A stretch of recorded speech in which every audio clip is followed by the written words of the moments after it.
Mama, who asked you to mop the floor? Sandra, you turned my mother into a maid in my own house. How dare you ask my mother to mop the floor in this house? I didn't ask your mother to mop the floor. She decided to mop it herself. Even if you didn't ask her, she is my mother and she deserves respect. She should not be mopping the floor. She is my mother. Mama, please. Mama, please, I'm sorry. It won't happen again. Let me take you inside. I told you I don't like old women. Take your mother back to village. That's where she's supposed to stay, not in the city.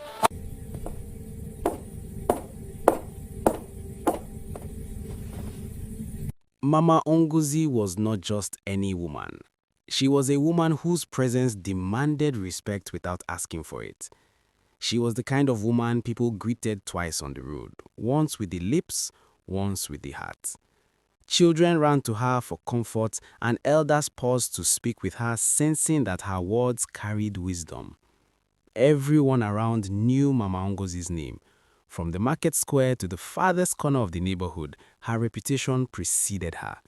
She was a woman of God, a woman of virtue, and a woman whose heart was as soft as the petals of the hibiscus flowers she often admired in her small garden. Her life had never been easy, yet she bore every hardship with a dignity that amazed everyone who knew her.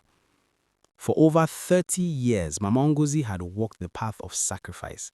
Her husband, a humble man of few words but great integrity, had died unexpectedly, leaving her alone with their only son, Chukwaka. Mama Ngozi's heart had cracked that day.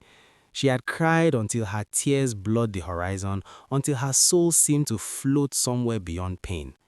But even in grief, she made a vow. This my son will not lack love. He will not lack discipline. He will not lack prayer. And he will not lack a future.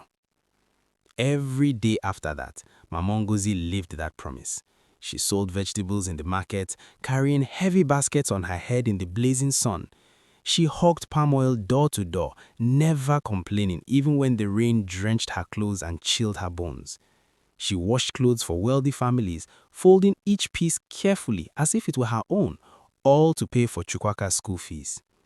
Many nights she went to bed with an empty stomach so her son could eat well. Hunger was familiar, but complaint was foreign. Mama Ngozi believed that God, who had blessed her with a son, was always watching. And indeed, God blessed her. Chukwaka grew into a young man who was as handsome as he was intelligent. His manners were impeccable, his heart gentle, and his ambitions clear. He excelled in school, landed a good job in the city, and eventually built a small but comfortable house, a testament to his mother's sacrifices and prayers. When the day came that he announced he wanted to marry, Mama Ngozi's heart overflowed with gratitude. God, you have done well, she whispered to the heavens, tears sliding down her cheeks like streams of joy.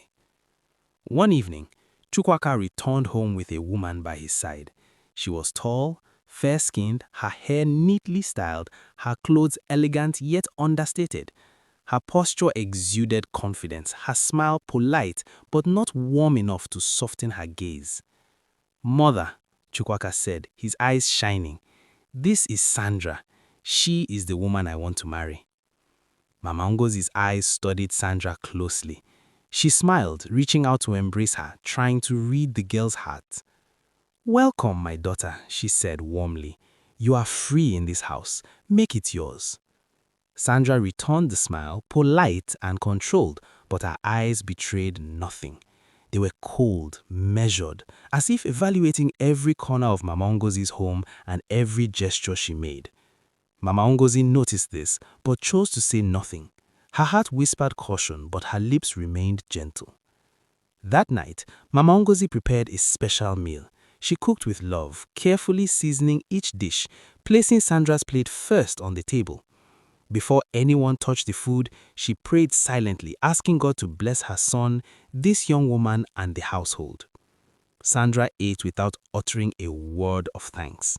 Mama Ngozi observed silently, nodding with the calm patience she had honed over decades. Later, she spoke to her son privately. "My son," she said gently, "I have accepted her, but remember this.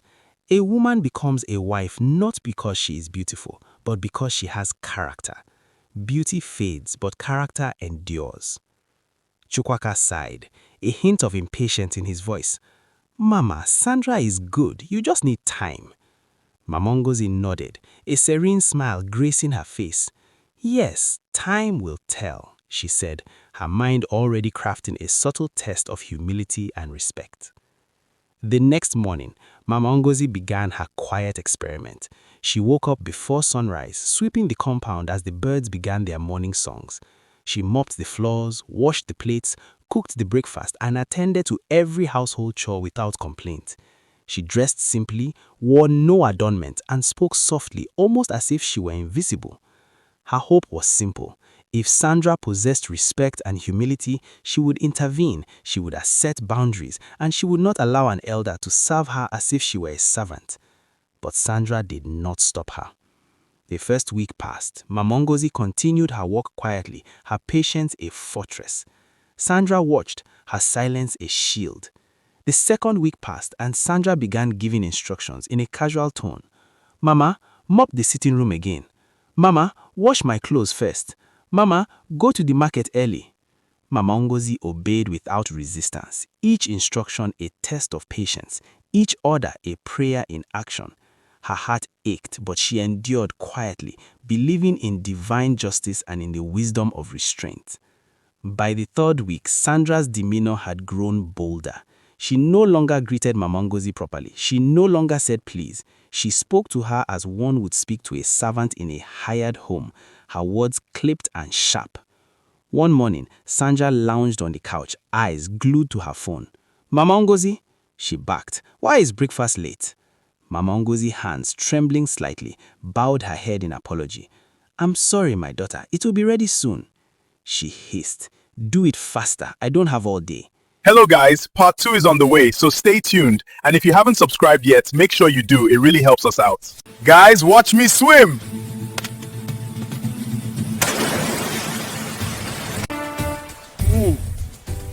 Hit that subscribe button